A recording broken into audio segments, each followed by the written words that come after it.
नमस्कार प्रिय दर्शकों, स्वागत है एक बार फिर से आप सभी दर्शकों का ज्ञान की बात यूट्यूब चैनल में। प्रिय दर्शकों, आज एक बार फिर से नई वीडियो नई जानकारी लेकर हाजिर हुए हैं हम। प्रिय दर्शकों, आज की वीडियो बहुत ही ज्ञानवर्धक है। प्रिय दर्शकों, गाय माता ने बताया है कि मनुष्य हर समय दुखी क्यों रहता है। प्रिय दर्शकों, आज की इस वीडियो में जानेंगे कि गाय माता ने वह कौन से 3 कारण बताए हैं जिससे मनुष्य गरीब होता है और उसके पास बिल्कुल भी धन नहीं रहता है। मनुष्य के निर्धन होने के 3 कारण, वह कौन कौन से 3 कारण हैं जिससे मनुष्य हमेशा गरीब ही रहता है और वह जीवन में कभी कोई तरक्की नहीं कर पाता। गाय के बताए हुए 3 कारण आज इस कलयुग के युग में बिल्कुल ही सत्य साबित हुए हैं। प्रिय दर्शकों, आज की इस वीडियो से हमें बहुत कुछ सीखने को मिलेगा और बहुत ही सारी प्रेरणाएं देगी। ये कहानी एक बार आप पूरी अवश्य सुनें। तो कहानी शुरू करने से पहले आप सभी दर्शक भाई बंधुओं से निवेदन है, जो भी हमारे चैनल पर प्रथम बार हमसे जुड़े हैं वह हमारे चैनल को सब्सक्राइब कर लें और एक प्यारा सा कमेंट करें और घंटी का निशान अवश्य दबाएं, जिससे हमारी आने वाली वीडियो सर्वप्रथम आपके पास पहुंचे और आप उसका फ़ायदा उठा सकें। तो आइए प्रिय दर्शकों, शुरू करते हैं आज का यह प्यारा सा वीडियो। प्रिय दर्शकों, एक गाय माता की बताई हुई 3 बातों पर जो भी व्यक्ति अमल करता है वह जीवन में कभी गरीब नहीं रहेगा, और जो भी मनुष्य इस कहानी को सच्चे लगन और सच्चे मन से सुनता है उस पर हमेशा माँ लक्ष्मी का आशीर्वाद बना रहता है। प्रिय दर्शकों, कहते हैं कि गाय को मनुष्य के कल्याण के लिए बनाया गया है। एक समय जब देवता और राक्षसों में युद्ध हुआ था और जब समुद्र मंथन हुआ था तो उसमें से कई रत्न निकले थे। जब समुद्र मंथन के समय 14 रत्न निकले थे तो उन 14 रत्नों में से एक रत्न गाय माता भी निकली थी।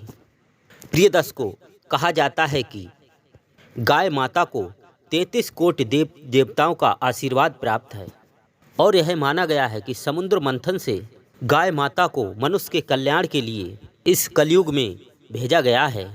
तो प्रिय दर्शकों, मनुष्य के कल्याण के लिए गाय माता ने ऐसी 3 बातें बताई हैं जिन्हें आप एक बार पूरा अवश्य सुनें, और वास्तव में यह 3 बातें मनुष्य के कल्याण के लिए बताई गई हैं। तो आइए ज़्यादा समय ना लेते हुए कहानी की तरफ लेकर चलते हैं।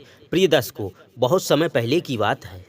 एक छोटे से गांव में एक किसान अपनी पत्नी के साथ रहा करता था और उस किसान के घर की स्थिति बहुत ही कमज़ोर थी। वह किसान बहुत ही निर्धन था और प्रिय दर्शकों, उसी किसान के घर में एक छोटे से बच्चे ने जन्म लिया था। उस गरीब किसान को एक पुत्र की प्राप्ति हुई थी। जब उस किसान के घर में एक पुत्र ने जन्म लिया तो उस किसान को बहुत ही खुशी हुई।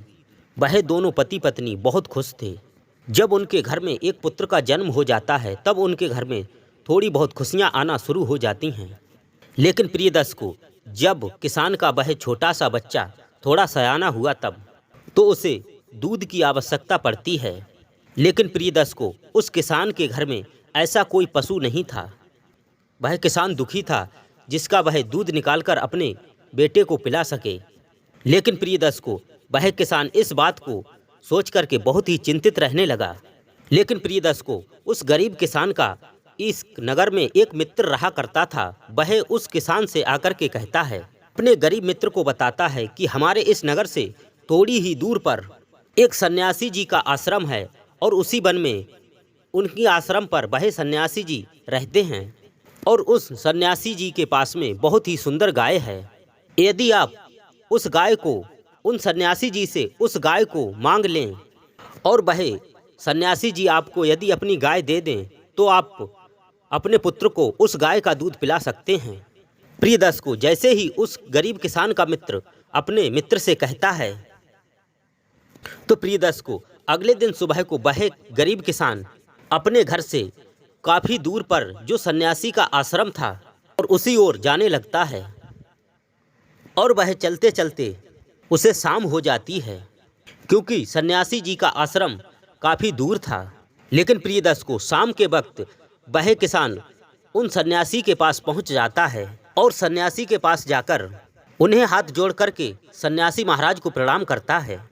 और प्रणाम करने के बाद वह गरीब किसान उस सन्यासी महाराज से कहता है, हे महाराज, मैं इस वन से काफ़ी दूर एक छोटे से गांव से आया हूं और वह गरीब किसान कहता है कि महाराज, मेरे घर में एक पुत्र ने जन्म लिया है, उसे दूध की आवश्यकता पड़ रही है और मैं आपकी गाय लेने के लिए आया हूं, क्योंकि मेरा जो पुत्र है वह अभी काफ़ी छोटा है और उसे दूध की आवश्यकता है और हमारे पास दूध का कोई साधन नहीं है। इसलिए महाराज, मैं आपकी इस गाय के लिए लेने को आया हूँ और मैं आपसे एक प्रार्थना करता हूँ, निवेदन करता हूँ, कृपया करके आप यह गाय मुझे दे दें, जिससे मैं इस गाय को अपने घर ले जाकर अपने पुत्र को दूध पिला सकूं और उसकी दूध की भूख को शांत कर सकूं। और प्रियदर्श को वह किसान उस सन्यासी महाराज से कहता है, हे सन्यासी महाराज, आप बदले में जो भी चाहोगे, जितनी भी मुद्राएं चाहोगे, मैं उन्हें दे दूंगा, लेकिन महाराज इस गाय को आप मुझे दे दें। लेकिन प्रियदर्श को वह सन्यासी महाराज उस किसान की बातों को सुनकर हंसने लगते हैं और कहते हैं, हे पुत्र, तुम्हें तुम्हारे बच्चे के लिए यदि दूध की आवश्यकता है तो तुम अपने पुत्र के दूध के लिए इस गाय को बिना मूल्य दिए ले जा सकते हो, लेकिन इस गाय को मैं तुम्हें देने के लिए एक भी पैसा नहीं लूँगा, क्योंकि मैं एक संत महात्मा हूँ, मैं एक सन्यासी हूँ और सन्यासी को धन की कोई आवश्यकता नहीं होती है। इसलिए तुम इस गाय को बिना मूल्य दिए ही ले जा सकते हो, लेकिन इस गाय को ले जाने से पहले मेरी कुछ शर्तें हैं जो तुम्हें माननी होगी। तो प्रियदर्श को उसके बाद वह सन्यासी महाराज उस किसान से कहने लगते हैं, हे मनुष्य, जिस घर में यह गाय माता जाती हैं उस घर में हमेशा खुशहाली रहती है और माँ लक्ष्मी का आशीर्वाद बना रहता है, क्योंकि माँ लक्ष्मी और वैभव हमेशा गाय के पीछे पीछे उस घर में चली जाती हैं और 33 कोटि देवी देवताओं का आशीर्वाद मिलता है। और इसी ही कारणवश जिस घर में यह गाय माता जाती हैं उस घर में सुख और समृद्धि साथ में जाती हैं।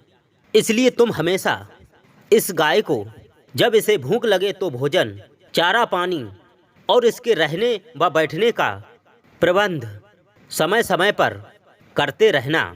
और प्रियदर्श को उसके बाद में उस किसान से कहते हैं, हे मुसाफिर, ये भी कहा जाता है जिस घर में गाय माता रहती है उस घर में कभी भी धन की कमी नहीं होती है, क्योंकि जिस घर में गाय माता जाती है और गाय के पीछे पीछे रिद्धि सिद्धि के दाता और भाग्य के विधाता जाते हैं, स्वयं लक्ष्मी माता के मानस पुत्र भगवान श्री गणेश जी भी साथ में जाते हैं। इसलिए तुम इस गाय को रोज सुबह उठते ही एक रोटी अवश्य खिलाना। यदि तुम इस गाय को रोज सुबह उठते ही पहली रोटी खिला दोगे तो 33 कोटि देवी देवता तुमसे प्रसन्न हो जाएंगे, जिससे तुम्हारे घर में कभी भी धन की कमी नहीं होगी और तुम्हारा दुर्भाग्य हमेशा के लिए दूर हो जाएगा और तुम्हारे परिवार को सौभाग्य की प्राप्ति होगी। और प्रियदर्श को उसके बाद में वह सन्यासी महाराज उस किसान से कहते हैं, यदि तुम इस गाय को अपने घर लेकर जा रहे हो तो कभी भी इस गाय का तुम इसका शोषण करने के बाद तुम इसे छोड़ मत देना। कहीं तुम इस गाय को अपने घर ले जाने के बाद और इसका फायदा उठाने के बाद में, यानी कि जब तक यह दूध दे रही है और जिस दिन दूध देना बंद कर दे तो उस दिन इसे छोड़ मत देना और ना ही इसे थोड़े पैसे के लालच में आकर बेच देना। यदि तुम ऐसा करते हो तो उस ही दिन से तुम्हारे बुरे समय की शुरुआत हो जाएगी। प्रियदर्श को वह सन्यासी महाराज यह बात कहकर वह सन्यासी महाराज उस किसान को गाय ले जाने के लिए कहते हैं और फिर वह किसान अपने पुत्र के लिए उस गाय को लेकर अपने घर की ओर चल देता है। और वह किसान अपने घर आकर पहुंचता है तो वह किसान उस गाय को हरा भरा चारा खिलाने लगता है और उसे एक अच्छे से स्थान पर बांधने और बैठने की व्यवस्था करता है। और प्रियदर्श को उसके बाद में वह किसान उस गाय की खूब देखभाल करता है और वह गाय प्रतिदिन उस किसान को दूध देती है और वह किसान उस गाय के द्वारा दिए गए दूध से अपने बच्चे को पिलाता है और अपने बेटे की भूख को शांत करता है। और प्रियदर्श को जिस दिन से वह किसान उस गाय को अपने घर में लाकर रखता है और उसकी अच्छी तरह से देखभाल करने लगता है, उस दिन के बाद से उस किसान के अच्छे दिन आने लगते हैं और वह किसान देखते ही देखते पूरे गांव में धनवान बन जाता है और पूरे शहर में बहुत ही सुंदर सा एक मकान बना लेता है। प्रिय दर्शकों, जिस दिन वह किसान अपने किसी कार्य को लेकर अपने घर से बाहर जाता तो अपनी घरवाली से इस बात को कहकर जाता कि गाय माता को किसी चीज़ की कोई कमी नहीं होनी चाहिए। प्रिय दर्शकों, इस तरह से वह किसान और उसकी घरवाली उस गाय माता की खूब देखभाल करते, खूब सेवा करते और गाय माता उस किसान को रोज दूध देती रही। लेकिन प्रिय दर्शकों, एक समय की बात है, वह गाय माता दूध देना बंद कर देती है। जिस दिन वह गाय दूध नहीं देती है तो वह किसान कुछ नहीं सोचता है।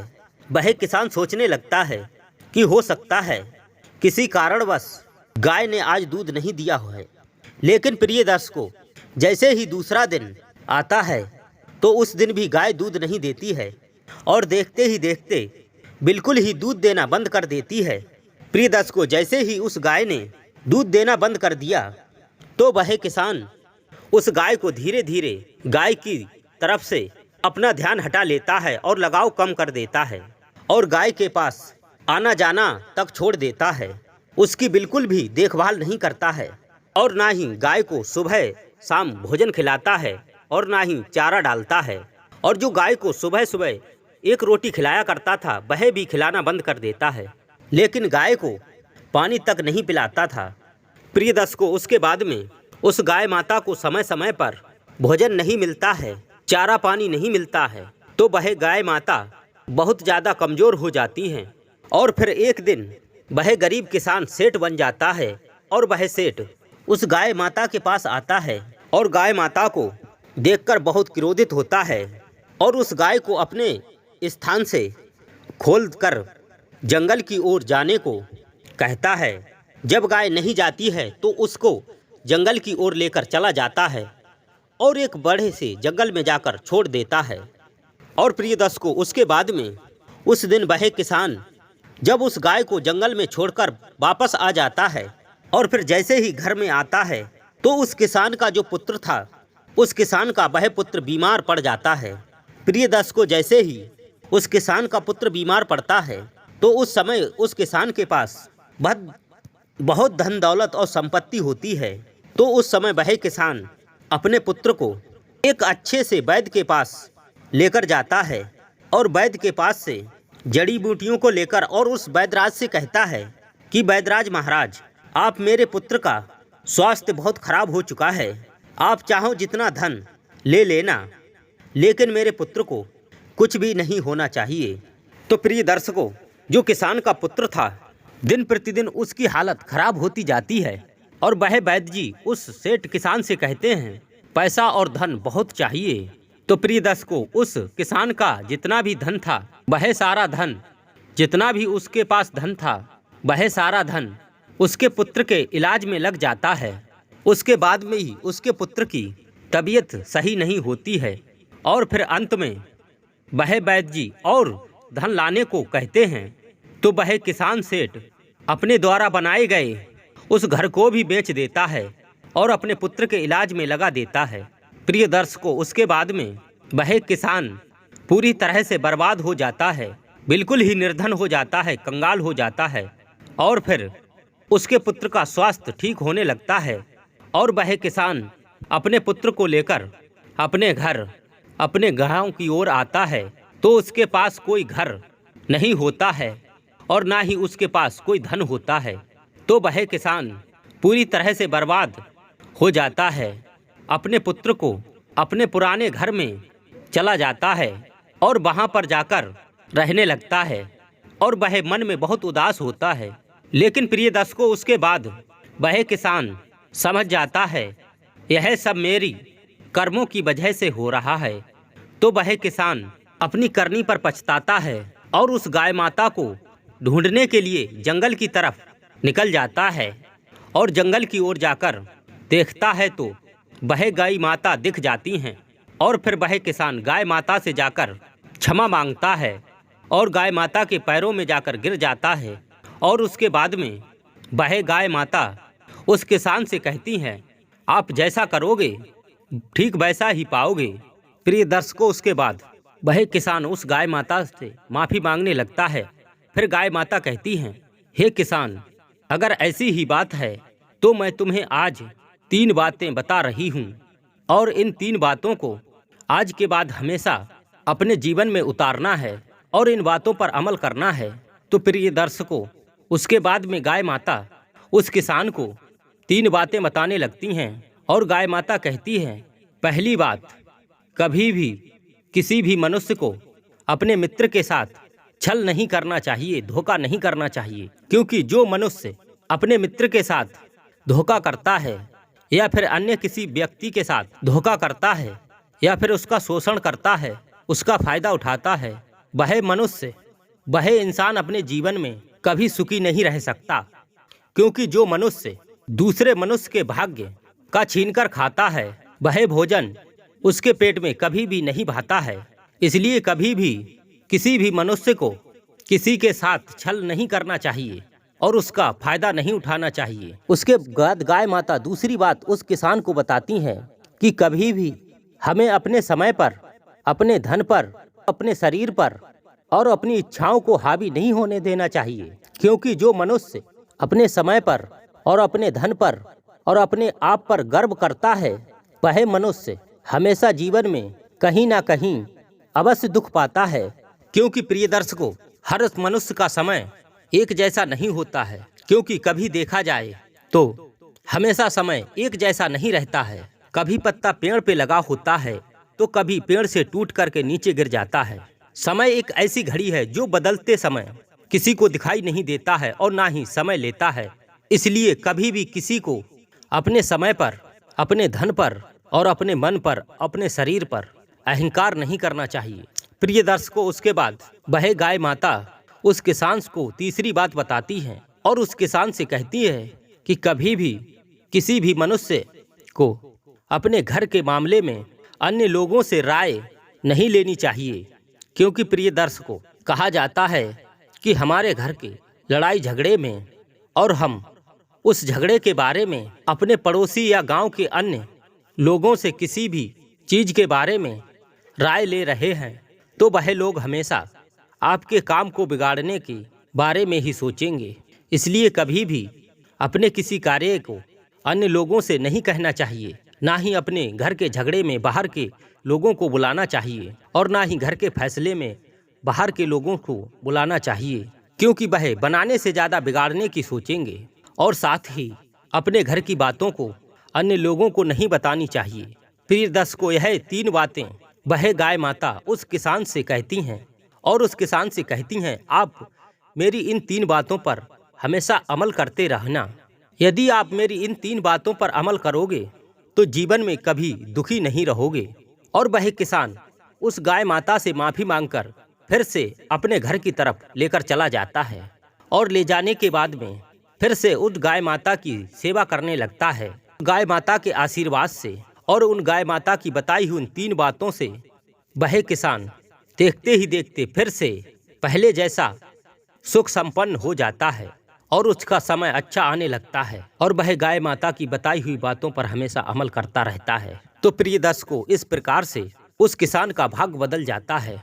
तो हम उम्मीद करते हैं आपको ये जानकारी जरूर पसंद आई होगी। प्रिय दर्शकों, आपको कहानी पसंद आई है, एक प्यारा सा कमेंट जरूर करें। और जो भी दर्शक भाई बहन हमारे चैनल पर पहली बार हमसे जुड़े हैं, वह हमारे चैनल को सब्सक्राइब कर लें और घंटी का निशान दबाएं और एक प्यारा सा कमेंट करें, जिससे हमारी आने वाली वीडियो सर्वप्रथम आपके पास पहुंचे और आप उसका समय समय पर फ़ायदा उठाते रहें। तो मिलते हैं हम ऐसे ही किसी अन्य वीडियो में। तब तक के लिए जय श्री श्याम, जय श्री कृष्ण, नमस्कार।